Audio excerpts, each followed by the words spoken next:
Saudara-saudara sekalian, selamat pagi, selamat siang, atau mungkin selamat malam. Kita jumpa lagi dalam pembelajaran penglihatan binokuler pokok bahasan yang kelima tentang heteroporia, refleks fusi, dan dupsi. Silakan dipelajari, disimak, diskusikan dengan teman-temannya atau dengan saya melalui WA atau melalui Zoom. Ya, jangan lupa mengisi daftar hadir di Shadow. Oke, kita segera mulai saja.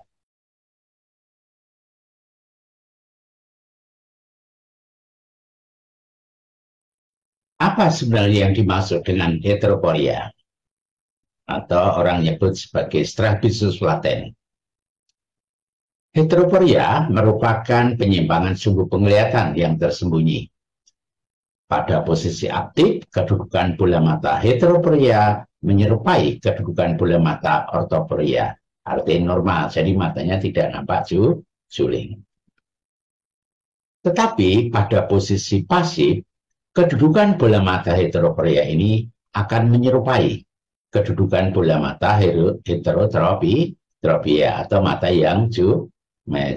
Jadi kalau pada posisi aktif dia kelihatan kayak orang normal. Jadi misalnya sedang bicara face to face gitu sama kita, dia normal aja. Tapi pada saat melamun, saat tidur, saat pingsan gitu ya, matanya akan kembali ke posisi istirahat. Jadi posisi istirahatnya orang heteroporia itu adalah juling ya. Jadi the position of anatomical rest itu dia matanya juling. Tapi pada posisi aktif dia matanya tidak nampak juling.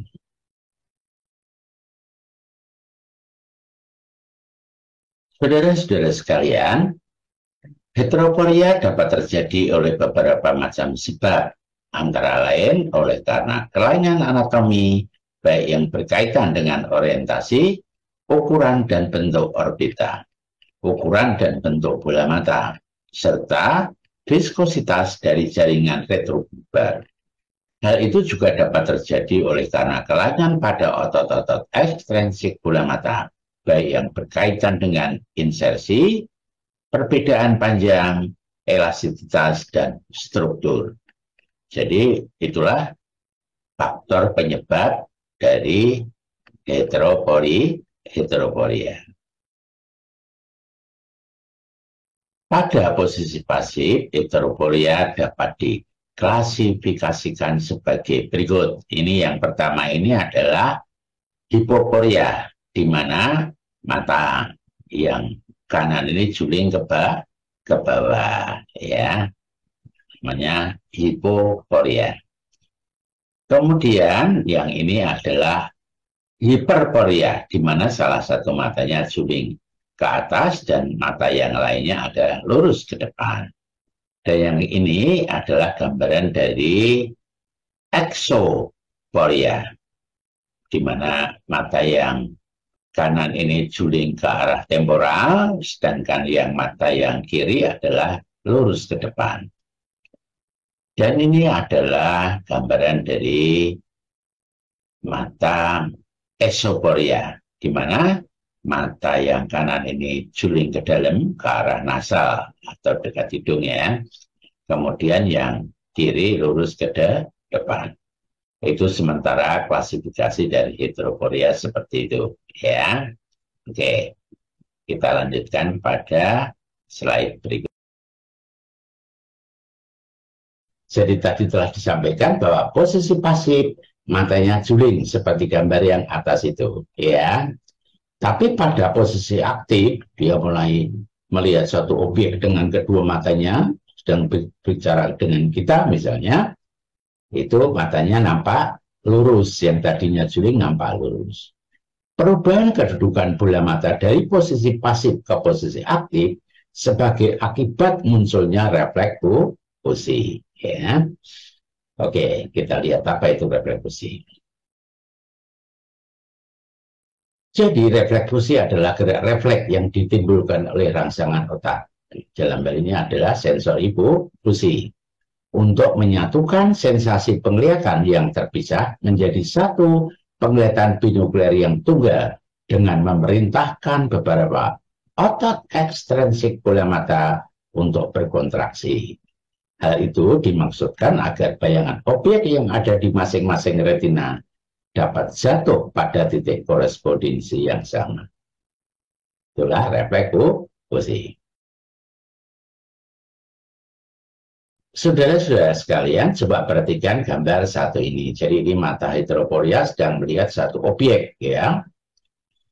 Jadi cahaya yang dari objek dipancarkan ke segala arah dan masuk ke dalam bola mata. Satunya difokuskan pada fovea centralis dan satunya yang mata kanan ini difokuskan di sebelah fovea centralis. Apapun yang terjadi, kedua bayangan objek tersebut akan diubah menjadi impuls saraf dan diteruskan ke otak untuk diolah menjadi sensasi penglihatan. Ya, impuls saraf itu akan diteruskan ke otak, yang sebelah kiri akan sampai di visual cortex kanan, yang mata yang dari bayangan objek yang di mata kanan akan ke visual cortex sebelah kiri. Kemudian otak akan menyatukan dua bayangan objek tersebut saat terjadi proses fusi. Ya. Jadi seperti itu, dia akan nampak ganda. Jadi gambar satu itu menunjukkan bila tidak terjadi refleks fusi, maka benda akan nampak ganda. Sekarang gambar dua ini gambar dua ini adalah bila terjadi refleks fusi, maka bola matanya, akses visual kedua bola mata akan lurus ke arah objek, yaitu otak telah memerintahkan musculus, apakah rectus, apakah obliquus, sehingga sehingga kedudukan bola mata itu lurus ke arah objek, ya. Jadi adanya refleks fusi itu. Maka ketika cahaya dari dipancarkan ke segala arah masuk ke dalam bola mata, dia akan jatuh di fovea centralis semua. Tapi ini atas dasar refleks fusi. Sehingga ketika dia dikirim ke otak melalui visual pathway, dia akan jatuh di visual cortex sebelah kiri dan visual sebelah kanan. Dan kemudian ketika terjadi proses fusi, dia akan nampak satu. Jadi ini sebenarnya orang yang sama, ya. Gambar satu ini heteroporia bila tidak terjadi refleks fusi, sedangkan yang gambar dua ini orang heteroporia setelah terjadi refleks fusi.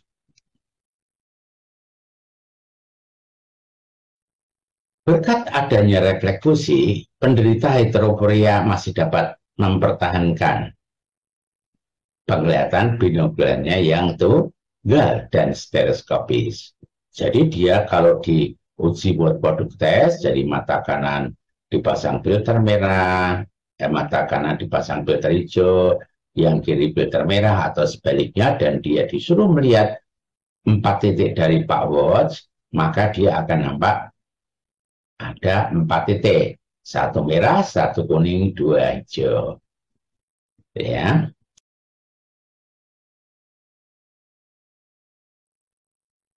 Saudara-saudara sekalian, untuk mempertahankan penglihatan binoklernya yang tunggal dan stereoskopis, beberapa otot ekstrinsik bola mata akan selalu berkontraksi. Akibatnya akan muncul suatu kondisi yang disebut sebagai astenopia. Jadi astenopia itu sebenarnya bukan suatu kondisi, tetapi suatu keluhan, ya. Jadi astenopia itu keluhan rasa capek atau tidak nyaman pada mata karena sebagian dari otot-otot ekstrinsiknya selalu dia berkontraksi hingga menimbulkan rasa capek. Oke.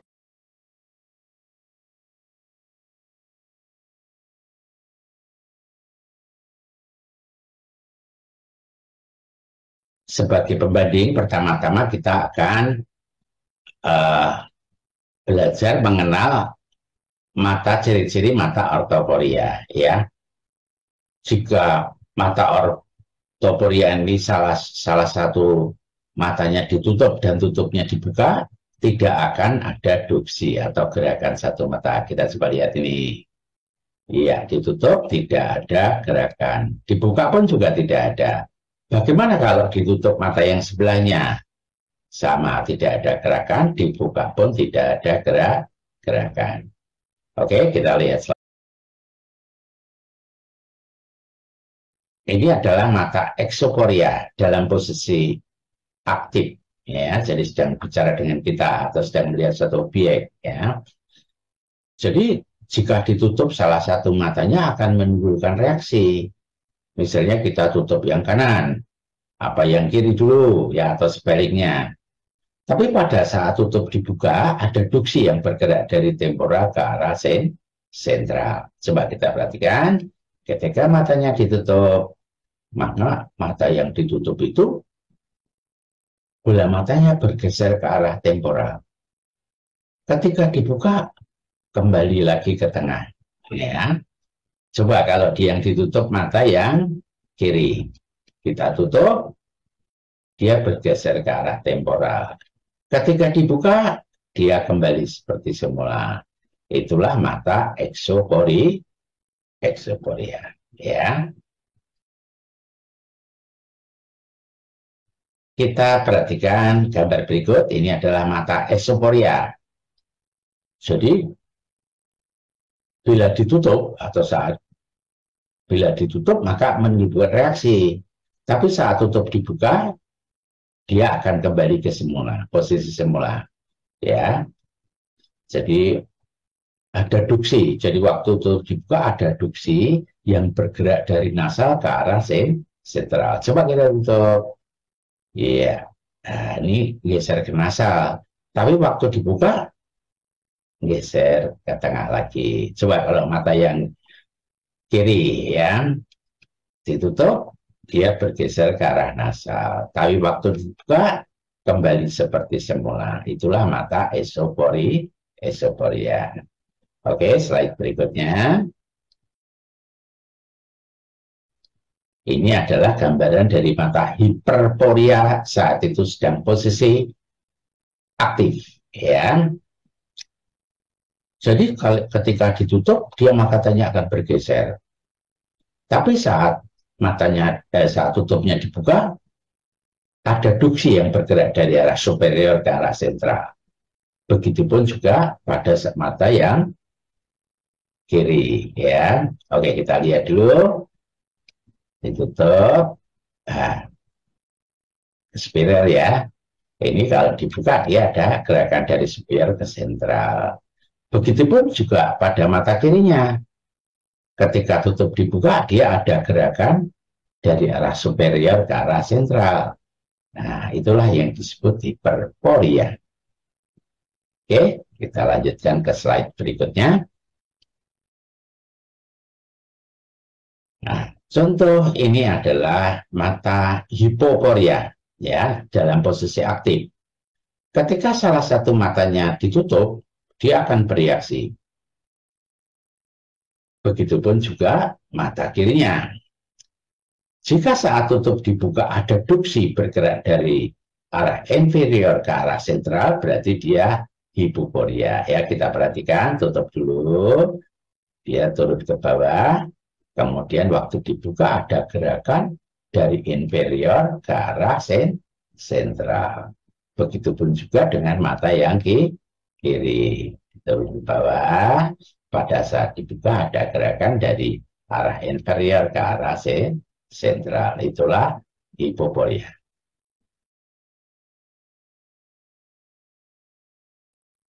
Saudara-saudara sekalian, apa yang telah disampaikan tadi adalah landasan teori dari cover test. Ketika salah satu mata heteroporia ditutup, maka mata yang ada di balik penutup akan menduduki posisi istirahat.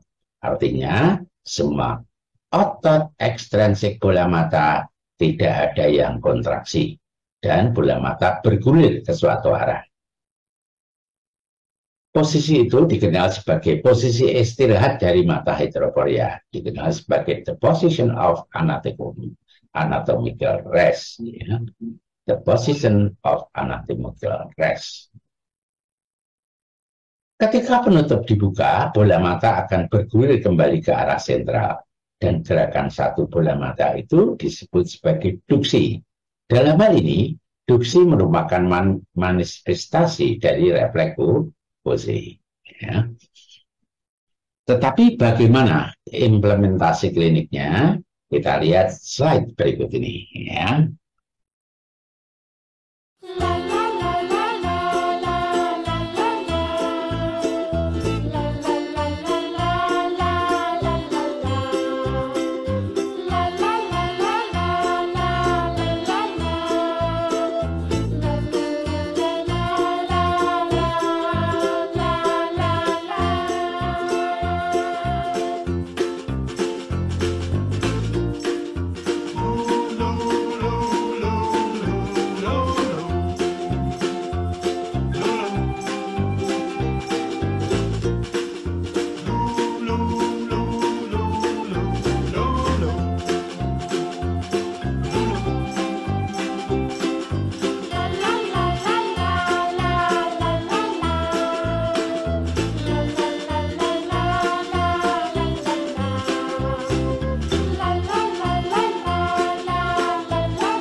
Saudara-saudara sekalian, di samping cover test, uji batang madok juga dapat dipergunakan untuk mendeteksi ada tidaknya heteroporia. Untuk melakukan uji batang madok ini diperlukan tangan scale atau skala tangan, merupakan skala estimasi untuk mengetahui besarnya penyimpangan sumbu penglihatan yang tersembunyi dan dinyatakan dalam satuan dioptri. Ada beberapa sumber menyebut tangan scale ini sebagai Maddox cross ya. Jadi ini ada garis silang, ada nomor 1, 2, 3, 4, 1, 2, 3, 4, A, B, C, D, dan seterusnya ya. Ini adalah skala estimasi. Biasanya satu skala ini antara lampu dengan satu ini diestimasikan 3 prisma, 1 dengan 2, 3 prisma masing-masing, tiap skala 3 prisma. Jadi kalau nanti di nomor 4, nampak garis ya, dia 4 kali 3. Ya, ini sumber jaya yang tengah ya. Terus peralatan kedua adalah trailing set. Ya, trailing set ini di dalamnya ada aksesoris yang disebut sebagai batang madok. Ya. Oke, itulah peralatan sederhana yang bisa digunakan. Peralatan lain sebenarnya masih banyak, tapi ini yang paling sederhana aja. Oke, kita lihat slide berikutnya. Jadi pertama-tama orangnya duduk menghadap tangan scale. Ya, ini untuk poria jauh ya, heteroporia jauh. Kemudian pasang trail frame, pasang batang madok di salah satu matanya. Ya, mana yang kanan boleh, kiri boleh, tidak apa-apa. Nah, ini kebetulan pada gambar ini adalah di mata yang kiri ya. Sedangkan mata kanan itu kalau tadi waktu lakukan koreksi visus dengan lensa ketemu hasil spiris terbaiknya atau silinder terbaiknya, dipasang aja. Hasil koreksi visus monokler terbaiknya dipasang di mata yang tidak ada batang maduknya ya. Kemudian orang itu suruh melihat tangan scale ya. Ini penglihatan pada bayangan objek yang terbentuk di mata sebelah kiri ini adalah garis vertikal ya. Ini batang madok merah jadi kelihatan merah. Kemudian bayangan objek yang terbentuk oleh mata kanan adalah gambaran garis silang dari batang madok, dari bayangan dari tangan scale atau Maddox cross ya. Itu percobaan pertama. Kemudian nanti akan ditanya, Pak, itu garis cahaya vertikalnya nih percobaan pertama ya. Garis vertikalnya ada di mana? Di sebelah kanan lampu, kiri lampu, atau pas lampu gitu. Sekarang setelah dijawab, kita buat percobaan kedua. Batang madepnya diputar ke arah vertikal. Kalau pertama horizontal, kedua vertikal. Kemudian ini trail frame yang sebelah kanan itu, kalau tadi ditemukan hasil koreksinya adalah yang terbaik, dipasang juga ya.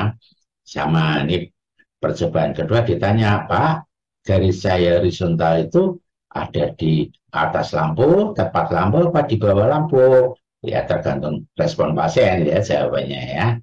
Oke, kita lihat slide berikutnya.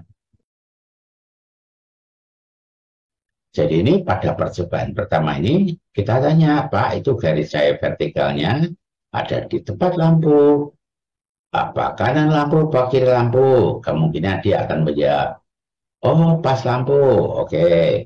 Kemudian pada percobaan kedua, batang madepnya diputar ya, karena vertikal ya. Terus tanya, Pak, itu ada garis cahaya horizontal. Itu garis cahaya horizontalnya ada di atas lampu, tepat lampu, atau di bawah lampu? Oh, tepat lampu. Oh ya, jadi kalau dari dua kali percobaan itu garis tepat lampu, garis saya tepat lampu yang berwarna merah itu artinya dia ortoporia atau bukan penderita hidroporia. Oke, kita lihat slide berikutnya. Jadi pada kasus ini percobaan pertama tanya, apa itu garis saya vertikalnya ada di kanan lampu, kiri lampu, atau pas lampu. Kemudian pasien menjawab sesuai yang dia lihat. Oh, di sebelah kanan lampu. Oke. Sekarang buat percobaan kedua. Jadi batang maksudnya diputar pada posisi vertikal. Akan muncul di otak orang ini adalah garis cahaya horizontal. Kemudian kita tanya, apa itu garis cahaya horizontalnya? Berada di atas lampu, tepat lampu, atau di bawah lampu? Kemudian dia akan jawab, tepat lampu. Jika memang terjadi demikian, berarti ini yang dihadapi adalah penderita esoporia. Ya, oke, kita lanjutkan pada slide berikut ini. Ini percobaan pertama, batang madongnya ke arah horizontal. Anda langsung tanya aja, Pak, itu garis saya vertikalnya ada di kanan lampu, kiri lampu, pas lampu?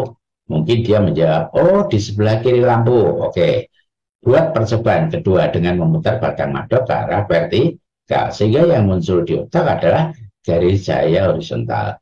Pak, itu garis cahaya horizontalnya ada di atas lampu, di bawah lampu, apa pas lampu? Kemungkinan dia menjawab, pas lampu. Itu artinya bahwa penderita yang sedang dihadapi ini adalah eksoporia. Oke, kita lihat slide berikutnya. Ini percobaan pertama, batang madongnya ke arah horizontal. Anda langsung tanya aja, Pak, itu garis saya vertikalnya ada di kanan lampu, kiri lampu, pas lampu? Kemudian dia menjawab, oh pas lampu. Oke, buat percobaan kedua. Batang madang pada posisi vertikal, sehingga muncul sensasi penglihatan pada otak orang ini adalah garis saya horizontal. Oke, Pak, itu garis saya horizontalnya ada di atas lampu, tepat lampu, apa di bawah lampu? Oh, di bawah lampu. Jika memang terjadi demikian pada percobaan pertama dia pas lampu, percobaan kedua di bawah lampu, maka dia adalah penderita hiperporia. Ya, oke. Kita lihat slide berikutnya. Nah, ini pada percobaan pertama ini tanya, Pak, itu garis cahaya vertikal ada di kanan lampu, kiri lampu, atau pas lampu? Terus dia menjawab, oh, pas lampu. Oke, sekarang buat percobaan kedua. Jadi, batang maduknya pada posisi vertikal. Pak, itu garis cahaya horizontalnya ada di atas lampu, pas lampu, apa di bawah lampu? Oh, di atas lampu. Nah, berarti jika terjadi demikian, maka dia adalah matanya hipoporia. Ya, oke, kita lihat slide berikutnya. Saudara-saudara sekalian, salah satu cara untuk menanggulangi astenopia pada penderita heteroporia adalah dengan memberikan kacamata prisma.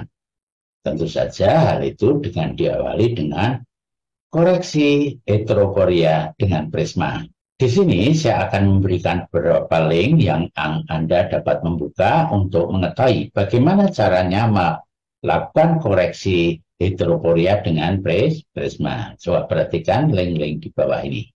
Ya.